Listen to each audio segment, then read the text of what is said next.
ميثاق النبيين لما آتيتكم من كتاب وحكمة رسول مصدق لما معكم لتؤمنن به ولتنصرنه قال أقررتم وأخذتم على ذلكم إصري قالوا أقررنا قال فاشهدوا وأنا معكم من الشاهدين মালিক বলেন, ও আমার সমস্ত নবীরা, আমি রব্বুল আলামিন তোমাদেরকে একটা মিশন দিয়ে পৃথিবীর বুকে প্রেরণ করেছি। তোমাদেরকে একটা কিতাব দিয়ে, একটা শরীয়ত দিয়ে প্রেরণ করেছি। তোমরা তোমাদের দায়িত্বগুলো পালন করে যাবে।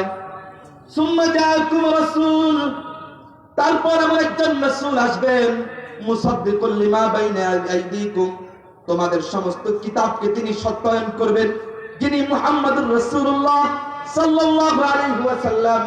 তোমরা কেউ যদি জীবদ্দশায় তাকে পেয়ে যাও, লা তুমিনুন্না বিহি, তোমরা তার প্রতি ঈমান আনবে, ওয়ালা তানসুরুন্নাহু, তাকে সাহায্য করবে।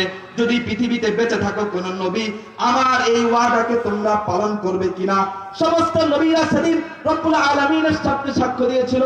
আল্লাহ জিজ্ঞাসা করলেন, আকরাতুম, তোমরা কি বিষয়টা স্বীকার করে নিলে যে আমার নবীর সামনে তোমাদের নবুয়ত বাতিল হয়ে যাবে, আমার নবী আসলে তোমরা সবাই তার উম্মত হয়ে যাবে, তোমরা কি মেনে নিলে কিনা? তারা বলল, আকরাতনা, আমরা মেনে নিলাম। আল্লাহ বললেন, ফাশহাদু, সবাই সাক্ষ্য থাকো, ওয়া আনা মাআকুম মিনাশ শাহিদিন, আমি আল্লাহও সাক্ষী আছি।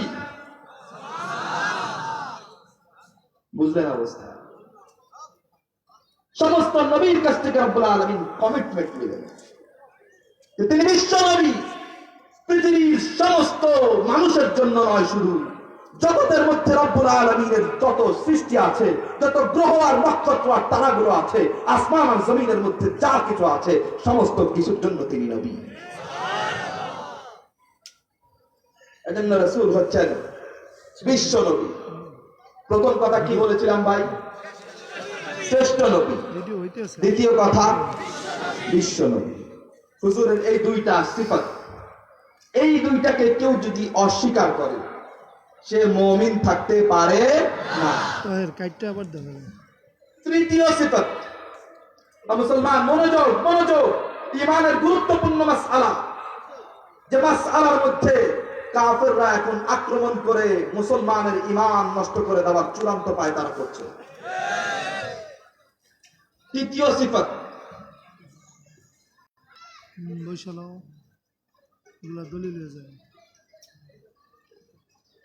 হুজুর শেষ নবী। হুজুর কোন নবী? প্রথমটা মনে আছে ভাই? শ্রেষ্ঠ নবী, সমস্ত নবীর চেয়ে তিনি শ্রেষ্ঠ। দ্বিতীয়ত বিশ্ব নবী, জগতের সকল মানুষের জন্য, সকল জিনিসের জন্য, সকল বস্তুর জন্য তিনি নবী। তৃতীয়ত শেষ নবী, আখিরি নবী, হুজুরের পরে আর কোন নবী আসবে না। আল্লাহ রাব্বুল আলামিন বলে দিলেন, মা কানা মুহাম্মাদুন আবা আহাদিন মির রিজালিকুম ওয়ালাকিন রাসূলুল্লাহি ওয়া খাতামান নাবিয়্যিন ওয়া কানা আল্লাহু বিকুল্লি শাইইন আলিমা। ও মানব জাতি, তোমরা শুনে রাখো, মুহাম্মদ সাল্লাল্লাহু আলাইহি ওয়াসাল্লাম তোমাদের মধ্য থেকে কোন পুরুষের পিতা নন। মানে হুজুরের কোন পুরুষ সন্তান নেই, ছেলে সন্তান নেই। কোরআনুল কারীম যে লফজ ব্যবহার করছে, রাজুল মির রিজালিকুম, রিজাল বলা হয় প্রাপ্তবয়স্ক পুরুষকে, প্রাপ্তবয়স্ক পুরুষকে। মানে হুজুরের পুরুষ সন্তান, ছেলে সন্তান তো আছে, কিন্তু প্রাপ্তবয়স্ক কোন ছেলে সন্তান ছিল না। যারা জন্মগ্রহণ করেছিলেন হযরতে কাসিম, হযরতে মুহাম্মদ, শৈশবের অবস্থায় তাদের ইন্তেকাল হয়ে গেছে। কোন পুত্র সন্তান মুহাম্মদ সাল্লাল্লাহু আলাইহি ওয়াসাল্লামের এমন ছিল না যারা প্রাপ্তবয়স্ক। আল্লাহ বলে দিলেন, মা কানা মুহাম্মাদুন আবা আহাদিন মির রিজালিকুম, মুহাম্মদ সাল্লাল্লাহু আলাইহি ওয়াসাল্লাম তোমাদের কোন পুরুষের পিতা নন, কোন প্রাপ্তবয়স্ক পুরুষের পিতা নন। তাহলে তিনি কি? আপনি শুনে মনে করতে পারেন তাহলে মুহাম্মদ সাল্লাল্লাহু আলাইহি ওয়াসাল্লাম মনে হয় আমাদেরও রূহানি পিতা না। আল্লাহ বললেন ওয়ালাকির রাসূলুল্লাহ, তিনি হচ্ছেন আল্লাহর রাসূল। আর প্রত্যেক রাসূল তার উম্মতের জন্য রূহানি পিতা। প্রত্যেক রাসূল তার উম্মতের জন্য রূহানি পিতা। আর কি ওয়া খাতামান নবিয়্যিন, তিনি হচ্ছেন সর্বশেষ নবী। সময় নষ্ট হয়ে গেল। কেমন নবী ভাই? সবাই বলতে হবে কেমন নবী? শেষ নবী। কে বললেন? জোরে বলেন না, কে বললেন? আল্লাহ বললেন হুজুর হচ্ছেন সর্বশেষ। আল্লাহ বলেন শোনো, আমি আমার রাসূল মুহাম্মদ সাল্লাল্লাহু আলাইহি ওয়াসাল্লামের কোন পুত্র সন্তান দেইনি। তার কোন পুত্র সন্তান প্রাপ্ত বয়স লাভ করতে পারেনি। কেন? কারণ তার কোন পুত্র সন্তান যদি বেঁচে থাকতো তাহলে নবুয়তের ধারা অব্যাহত থাকার একটা সন্দেহ থাকতো। কারণ পূর্ববর্তী উম্মতের মধ্যে নবীর ছেলে নবী হয়েছে। নবীর ছেলে হযরত ইব্রাহিমের ছেলে ইসমাঈল নবী, হযরত ইসমাঈলের ছেলে হুজুর সাল্লাল্লাহু আলাইহি ওয়াসাল্লাম নবী, হযরত ইব্রাহিমের ছেলে ইসহাক নবী, ইসহাকের ছেলে ইয়াকুব নবী, ইয়াকুবের ছেলে ইউসুফ নবী, জাকারিয়ার ছেলে ইয়াহইয়া নবী, দাউদের ছেলে সুলাইমান নবী। নবীর ছেলে নবী হতে পারে, সম্ভাবনা আছে। নবীর ছেলে হলেই যে নবী হবে তা নয়, নবীর ছেলে হলেই যে নবী হবে তা নয়। কিন্তু নবীর যদি ছেলে থাকে তিনিও নবী হতে পারেন, এই সন্দেহ আছে। আল্লাহ বলেন আমি আমার হাবিব মুহাম্মদ সাল্লাল্লাহু আলাইহি ওয়াসাল্লামের কোন প্রাপ্তবয়স্ক পুরুষ সন্তান দান করলাম না। কারণ তার যদি কোন প্রাপ্তবয়স্ক পুরুষ সন্তান থাকতো তোমরা সন্দেহ করতে পারতে যে মুহাম্মদ সাল্লাল্লাহু আলাইহি ওয়াসাল্লামের পরেও কোন নবী আসবে। এজন্য আমার হাবিবকে আমি কোন পুত্র সন্তান দান করলাম না। মা কানা মুহাম্মাদুন আবা আহাদিম মির রিজালিকুম, মুহাম্মদ সাল্লাল্লাহু আলাইহি ওয়াসাল্লাম তোমাদের মধ্যে কোন পুরুষের পিতা নন। তাহলে তিনি কি? ওয়ালাকির রাসূলুল্লাহি ওয়া খাতামান নাবিয়্যিন, তিনি হচ্ছেন আল্লাহর রাসূল এবং সর্বশেষ নবী। এই যে ব্যাখ্যাটা বললাম, আল্লাহ রাব্বুল আলামিন হুজুরকে পুরুষ সন্তান কেন দান করেন নাই? কারণ পুরুষ সন্তান থাকলে নবুয়তের একটা আশঙ্কা, একটা সম্ভাবনা থেকে যায়। এই তাফসীর আমি করিনি, হযরত ইবনে আবি আলফা রাদিয়াল্লাহু আনহু বুখারী শরীফের 6126 নম্বর হাদিসের মধ্যে এই ব্যাখ্যা করে গেছেন। সাহাবায়ে কেরাম এই ব্যাখ্যা করেছেন। রাসূলুল্লাহ সাল্লাল্লাহু আলাইহি ওয়াসাল্লাম জানতেন আমি চলে যাবার পরে কিছু লোক এমন বের হবে যারা নিজেদেরকে নবী বলে দাবি করবে। নাউজুবিল্লাহ, এত আসছে। হুজুর জানতেন যে আমি চলে যাবার পর কিছু লোক এমন আসবে যারা নিজেদেরকে নবী বলে দাবি করবে। এজন্য হুজুর সাল্লাল্লাহু আলাইহি ওয়াসাল্লাম আগে থেকেই আমাদেরকে সতর্ক করে দিয়েছেন। শুধু সতর্ক করে দিয়েছেন তাই নয়, হুজুর সংখ্যাও বলে দিয়ে গেছেন আমার পরে এতজন ভণ্ড নবী আসবে। সুবহানাল্লাহ বলবেন না? হুজুর সংখ্যাও বলে দিয়েছেন। হুজুর কি বললেন? হুজুর বললেন সায়াকুনু ফি উম্মতি সালাসুনা দাজ্জালুনা কাযাবুন, আমার উম্মতের মধ্যে 30টা মিথ্যুক দাজ্জাল আসবে। কুল্লুহুম ইয়াজআমু আন্নাহু নাবিয়্যুল্লাহ, প্রত্যেকটা দাজ্জাল দাবি করবে সে আল্লাহর নবী। ওয়া আনা খাতামুন নাবিয়্যিন লা নাবিয়্যা বাদি, ও আমার উম্মত শুনে রাখো আমি হচ্ছি সর্বশেষ নবী, আমার পরে আর কোন নবী আসবে না। এক হাদিস নয়, একাধিক হাদিসের মধ্যে রাসূলুল্লাহ সাল্লাল্লাহু আলাইহি ওয়াসাল্লাম এই কথা বলে দিলেন। হুজুর বললেন ইন্নালি আসমা, তোমরা যেমন জানো আল্লাহর একাধিক নাম আছে, আমি মুহাম্মদ সাল্লাল্লাহু আলাইহি ওয়াসাল্লামের অনেক নাম আছে। সুবহানাল্লাহ বলেন। আনা মুহাম্মাদু, আমি হচ্ছি মুহাম্মদ। আনা আহমাদু, আমি হচ্ছি আহমদ। ওয়া আনা আল হাসিরুল্লাযী ইউহশারুন নাসু আলা কদামাইয়া, আমি হচ্ছি হাসের, সমগ্র মানব জাতি কিয়ামতের ময়দানে আমার পায়ের মধ্যে পড়ে যাবে। ওয়া আনা আল মাহিল্লাযী ইয়ামহুল্লাহু বিহিল কুফরা, আমি হচ্ছি সেই ব্যক্তি যার মাধ্যমে আল্লাহ পৃথিবী থেকে কুফুরকে নিশ্চিহ্ন করে দিবেন। ওয়া আনাল আকিব, আমি হচ্ছি সর্বশেষ ব্যক্তি, আল্লাযী লা নাবিয়্যা বাদি, যে আমার পর আর কোন নবী আসবে না। দুই হাদিস বললাম, বহু হাদিস রয়েছে রাসূলুল্লাহ সাল্লাল্লাহু আলাইহি ওয়াসাল্লাম যেখানে স্পষ্ট বলে গেলেন যে আমার পরে কিছু মিথ্যা নবী আসবে, আমি হচ্ছি শেষ নবী। আল্লাহ বললেন মুহাম্মদ সাল্লাল্লাহু আলাইহি ওয়াসাল্লাম তোমাদের কোন পুরুষের পিতা নন, তিনি হচ্ছেন শেষ নবী। হুজুর কি নবী? তাহলে কয়টা হলো ভাই?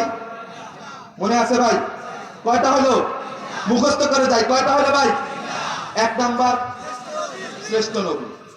সবাই একটু জোর আওয়াজে ভাই, জোর আওয়াজ দিলে লস নাই। ইমানের বিষয় বাংলাদেশের খেলা হলে তো অনেক জোরে চিল্লান দেয়, ছক্কা। ইমানের জোরে একটু চিল্লান দেওয়া যাবে না? সর্বপ্রথম কোন সিফাত? শ্রেষ্ঠ নবী। দ্বিতীয় সিফাত বিশ্ব নবী, মাশাআল্লাহ। তৃতীয় সিফাত শেষ নবী। রাসূলুল্লাহ সাল্লাল্লাহু আলাইহি ওয়াসাল্লামের ওয়াফাতের পর এক লোক আসলো, নাম মুসাইলামাতুল কাযাব। সে এসে বলল আমি আল্লাহর নবী। বলেন না নাউজুবিল্লাহ। কি বলল? আমি আল্লাহর নবী। সাহাবায়ে কেরাম রিজওয়ানুল্লাহি তাআলা আলাইহিম আজমাইন তার কন্যাটা কেটে ওই পাশে ফেলাই দিল। হুজুর ইন্তেকাল করলেন, ওয়াফাতের পরে আসহাব আনাসি আসলো, সাহাবায়ে কেরাম কল্লা ফেলাই দিলেন। আজ পর্যন্ত পৃথিবীর বুকে যত ব্যক্তি নিজেকে নবী বলে দাবি করেছেন, উম্মতে মুসলিমা ওর কল্লা ফেলাই দিয়েছে। কারণ হুজুরের পরে কোন নবী থাকতে পারে না, তিনি হচ্ছেন শেষ নবী, আখিরে পয়গম্বর। এখন কিছুদিন পরে 1835 সালে 1835 সালে ভারতের পাঞ্জাব প্রদেশের কাদিয়ান নামক অঞ্চলে এক লোক আসলো, নাম হচ্ছে গোলাম আহমদ। নাম কি? যেহেতু তার জায়গার নাম কাদিয়ান, জন্মস্থানের নাম কাদিয়ান, তাই লোকে তাকে বলে গোলাম আহমদ কাদিয়ান। বাপের নাম গোলাম মর্তুজা, মার নাম চেরাক বিবি। সে এসে প্রথমে বলল আমি হচ্ছি মুজাদ্দিদ, যুগ সংস্কার। এরপরে কয়দিন পরে বলল আমি হচ্ছি ইমাম মাহদী। নাউজুবিল্লাহ বলেন। এরপরে কয়দিন পরে বলল আমি হচ্ছি ঈসা। এরপরে কয়দিন পরে বলল আমি হচ্ছি জিল্লি নবী, মানে ছায়া নবী। আস্তে আস্তে র‍্যাঙ্ক বাড়তেছে। এরপরে কয়দিন পরে বলল আমি হচ্ছি বুরুজি নবী, মানে মুহাম্মদ সাল্লাল্লাহু আলাইহি ওয়াসাল্লাম চলে গেছেন, ওনার রূপ ধরে আমি প্রকাশিত হয়েছি। বলেন না নাউজুবিল্লাহ। এরপরে সে বলল আমি নবী। সে কি বলল? আমি নবী। সে যখন এই কথা বলল, ইংরেজরা তাকে তেল মালিশ করে নিজেদের একদম মাথার তাজ বানায় রাখল। তার অনুসারীদেরকে ইংল্যান্ডে জায়গা দিয়ে দিল, তাকে বিরাট জায়গির দিয়ে দিল। ইংরেজদের কাছ থেকে সে বিরাট ফ্যাসিলিটি পেতে লাগলো। স্বয়ং সে নিজে লিখলো যে ইংরেজদেরকে সন্তুষ্ট করার জন্য আমি যত গ্রন্থ রচনা করেছি পৃথিবীর কেউ সেটা করেনি। কি বোঝা গেল? এই লোক ইংরেজদের পাঁচাটা দালাল। ইংরেজদের কি? পাঁচাটা দালাল। কিন্তু দুর্ভাগ্যবশত তার আগে পৃথিবীতে যত মানুষ নিজেকে নবী দাবি করেছিল, একজনকে মুসলমানরা পৃথিবীতে টিকতে দেয় নাই। কিন্তু ইংরেজদের পাঁচাটা দালাল হওয়ার কারণে গোলাম আহমদ কাদিয়ানী টিকে গেছে। সে পৃথিবীর বুকে বেঁচে ছিল, তার অনুসারী হয়েছে। আস্তে আস্তে অনুসারী বাড়ছে, আস্তে আস্তে বাড়ছে। এক সময় 1903 সাল বাংলাদেশেও কাদিয়ানী ঢুকে গেল। অর্থাৎ বাংলাদেশেও এমন লোকের জন্ম হয়ে গেল যারা গোলাম আহমদ কাদিয়ানীকে নবী মনে করে।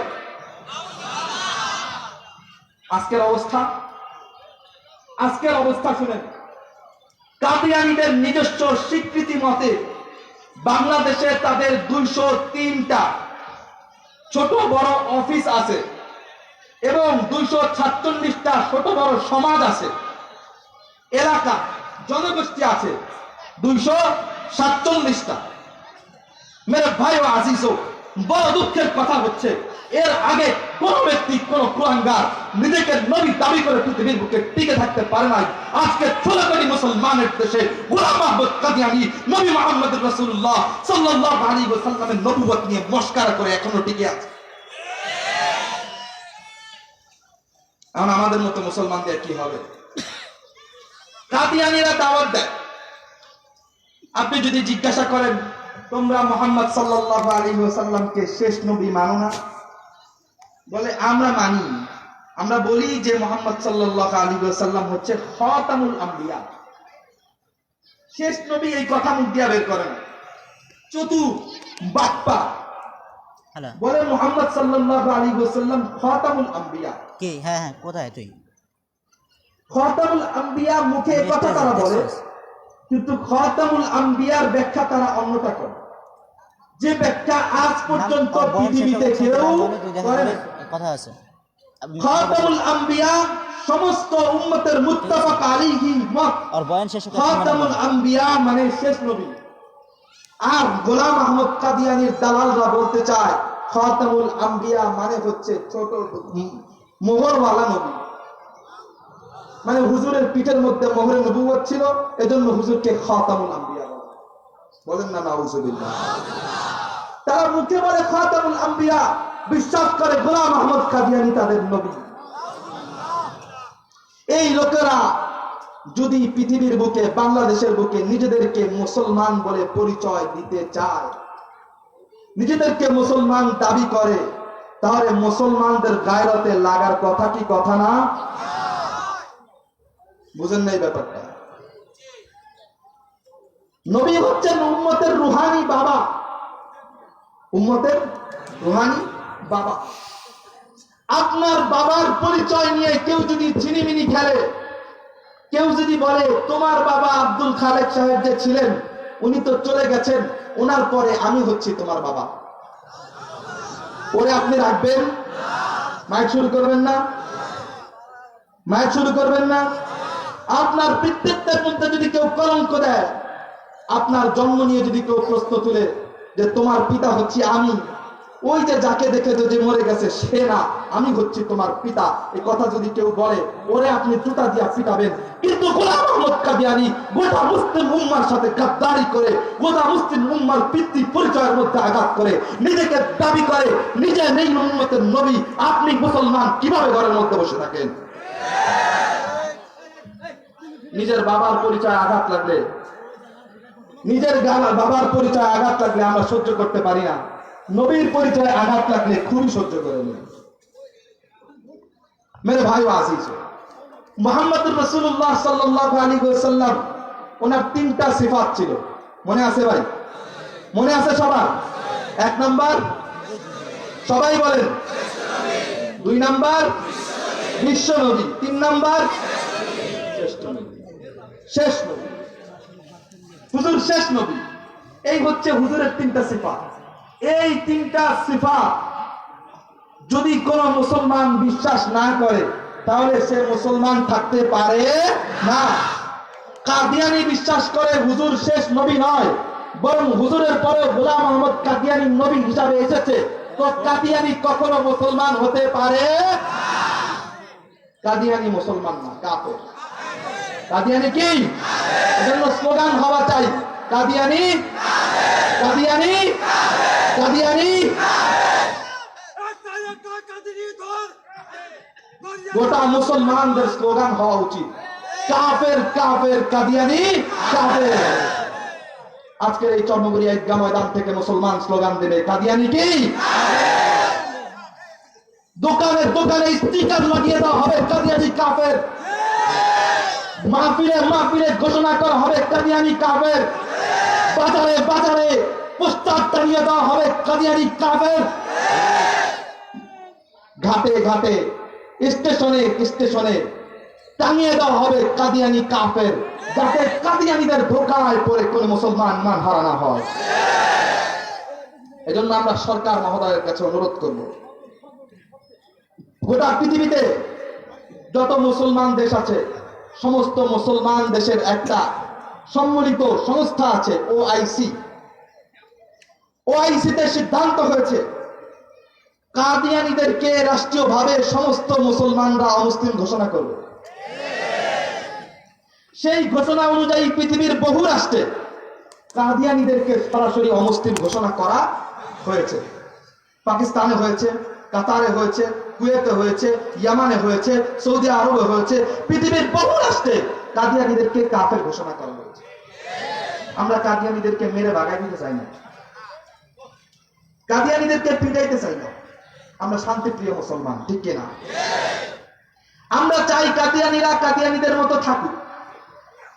বাংলাদেশে ইহুদি আছে, খ্রিস্টান আছে, হিন্দু আছে, বৌদ্ধ আছে, তারা যেমন নিজেদের আইডেন্টিটি নিয়ে নিজেদের জাতীয়তাবোধ নিয়ে আলাদাভাবে বসবাস করে, কাদিয়ানীও ওদের জাতীয়তাবোধ নিয়ে আলাদাভাবে বসবাস করে। কিন্তু আমাদের আইডেন্টিটি চুরি করতে দেওয়া হবে না, আমাদের আইডেন্টিটি চুরি করতে দেওয়া হবে না। আমরা মুসলমান, আমাদের সর্বপ্রথম পরিচয় আমরা আল্লাহর বান্দা, দ্বিতীয় পরিচয় আমরা মুহাম্মদ সাল্লাল্লাহু আলাইহি ওয়াসাল্লামের উম্মত। এই দুই পরিচয়কে বাদ দিয়ে যদি গোলাম আহমদ কাদিয়ানীর কোন উম্মত থাকে, সে মুসলমান নয়, সে কাফের। যদি বাংলাদেশে নোকিয়া কোম্পানি ডুপ্লিকেট কোন কারখানা বের হয়, যারা ডুপ্লিকেট ভাবে নোকিয়া কোম্পানি বা নোকিয়া ফোন বানায়, বাংলাদেশ সরকার তাদেরকে নিষিদ্ধ করে দিবে। করবে কি করবে না? ধৈরা জেল দিবে। কারণ ওরা আসল নোকিয়া দেয় না, 2 নাম্বার নোকিয়া। নোকিয়া কোম্পানির যারা মালিক, তাদের কাছে যে এই বাংলাদেশের বাঙালিওয়ালারা মেড ইন জিনজিরা, এরা যদি যে বলে আমরা হচ্ছি নোকিয়া কোম্পানির মালিক, আমরা হচ্ছি নোকিয়া কোম্পানির মালিক, এই যে আমাদের কাছে নোকিয়া ফোন, নোকিয়া কোম্পানি ওদেরকে সহ্য করবে? ধরাই দিবে না পুলিশের কাছে? বানান দিবে না ধরা? ভাই নোকিয়া কোম্পানির নকল যদি কোন পণ্য বাংলাদেশের কোথাও থেকে তৈরি হয়, সরকার সেটাকে বন্ধ করে দিবে। কারণ জনগণকে ভেজাল পণ্য থেকে হেফাজত করা, রক্ষা করা সরকারের দায়িত্ব। ঠিক তেমনি যদি বাংলাদেশে কোথাও ভেজাল মুসলমান বের হয়, বাংলাদেশের নাগরিকদেরকে সঠিক পণ্য পৌঁছে দেওয়া, সঠিক পণ্য 1 নাম্বার পণ্য পৌঁছে দেওয়া যেমন সরকারের দায়িত্ব, বাংলাদেশের মুসলমানদের কাছে সঠিক ঈমান এবং আকীদা এবং বিশ্বাস পৌঁছে দেওয়া সরকারের দায়িত্ব। এজন্য আমরা সরকার মহোদয়ের কাছে দাবি করব, পৃথিবীর যত রাষ্ট্রগুলো কাদিয়ানীদেরকে অমুসলিম ঘোষণা করেছে, তাদের সাথে মিলে আমরাও আপনার পাশে আছি, কাদিয়ানীদেরকে অমুসলিম ঘোষণা করে দেন, কাদিয়ানীদেরকে অমুসলিম ঘোষণা করে দেন। এতে যদি বাংলাদেশ সরকারের উপরে কোন বহির্বিশ্বের কোন কুলাঙ্গার, যদি আমেরিকা আর ইংল্যান্ডের মতো মোরলরা চোখ তুলে তাকায়, তো বাংলাদেশ সরকারের পক্ষে সেনাবাহিনীর সাথে কাঁধে কাঁধ মিলিয়ে লড়তে বাংলাদেশের 16 কোটি মুসলমান রাজি আছে। আমরা সব সহ্য করতে পারি, আমাদের নবীর ইজ্জত নিয়ে ছিনিমিনি খেলা সহ্য করতে পারি না। সব সহ্য করতে পারি, প্রয়োজনে জীবন দিতে পারি, প্রয়োজনে আমাদেরকে সুরের তৈরি হত্যা করা হোক, প্রয়োজনে আমাদেরকে বুলেট দিয়ে বুক চার্জা করে দেওয়া হোক, কিন্তু আমরা আমাদের নবীর ইজ্জতের মধ্যে, নবীর শানের মধ্যে কেউ কটূক্তি করবে, এক মুহূর্তের জন্য সহ্য করবো না ইনশাআল্লাহ। এজন্য মুসলমান গোটা বাংলাদেশের এক দাবি হওয়া চাই, কাদিয়ানী কাফের, কাফের কাদিয়ানী, কাদিয়ানী কাফের। স্লোগান হোক, একটু চর্চা হোক, কাফের কাফের, কাফের কাফের। গোটা বাংলাদেশের মানুষের কানে কানে পৌঁছে দেওয়া হোক, কাদিয়ানী কাফের। অনেকে মনে করে কাদিয়ানী বোধহয় মুসলমানদের মধ্যে ছোট ছোট উপদলের মধ্যে হতে কেউ একটা, তাবলীগ জামাতে যেমন দুই দল আছে, হ্যাঁ, এক দল আরেক দল মনে করে কাদিয়ানিও বোধহয় মুসলমানদের একটা দল। যে মুহাম্মদুর রাসূলুল্লাহ সাল্লাল্লাহু আলাইহি ওয়াসাল্লামকে মানবে না, সে কিসের মুসলমান? সে মুসলমান হতে পারে? মেরে ভাই আজিজ, আবার গোড়ায় নিচ্ছি, পয়েন্ট কয়টা? সবাই পয়েন্ট কয়টা? 1 নাম্বার শ্রেষ্ঠ নবী, হুজুর কোন নবী? 2 নাম্বার বিশ্ব নবী, 3 নাম্বার এই 3 সিফাতকে সমস্ত মুসলমান তাদের দিল দিয়ে বিশ্বাস করবে। এই 3 সিফাতকে সমস্ত মুসলমান তাদের কলব দিয়ে বিশ্বাস করবে। এই 3 সিফাতের বিরুদ্ধে যদি কেউ কথা বলে, কেউ যদি বলতে চায় হুজুরের চেয়ে শ্রেষ্ঠ কোন নবী আছে, কেউ যদি বলতে চায় হুজুর বিশ্ব নবী নয়, কেউ যদি বলতে চায় হুজুর শেষ নবী নয়, মুসলমান তার সাথে আপোষ করতে পারে? এজন্য মেরে ভাই আজিজ, ঈমানের এই গুরুত্বপূর্ণ 3 পয়েন্ট আমাদেরকে ইয়াদ রাখতে হবে। আমি পয়েন্ট ধরিয়ে দিলাম, আবার বলি আমরা। 1 নাম্বার সবাই, 2 নাম্বার বিশ্ব নবী, 3 নাম্বার শেষ নবী। আল্লাহ রাব্বুল আলামিন মুহাম্মদ সাল্লাল্লাহু আলাইহি ওয়াসাল্লামের নবুয়তের পবিত্র নূর আমাদেরকে দান করুক, আমরা হুজুরের উম্মত হয়ে কবরে যেতে পারি। আল্লাহ আমাদের সকলকে সে তৌফিক দান করুক। হুজুরের ইজ্জত নিয়ে বাংলাদেশে চিনি মেরে খেলা হবে। আমি আপনি কিয়ামতের ময়দানে দাঁড়াবো, মুহাম্মদুর রাসূলুল্লাহ সাল্লাল্লাহু আলাইহি ওয়াসাল্লাম জিজ্ঞাসা করবেন, আমার শাফাআত নিয়ে জান্নাতে চাইতে চাও, অথচ আমার ইজ্জতের সাথে ওরা ছিনিমিনি খেলেছে, তুমি মুসলমান কফে তেল দিয়ে করেছো, আমার শাফাআত কিভাবে পাবে? এজন্য হুজুরের শাফাআত লাভ করার জন্য গোটা বাংলাদেশ থেকে এখন স্লোগান ওঠা চাই, কাফের কাফের কাদিয়ানি কাফের। ওয়া আখিরু দাওয়ানা আলহামদুলিল্লাহি রাব্বিল আলামিন। আল্লাহ রাব্বুল আলামিন আমরা যা শুনলাম দিলের মধ্যে বিশ্বাস করার তৌফিক দান করুন।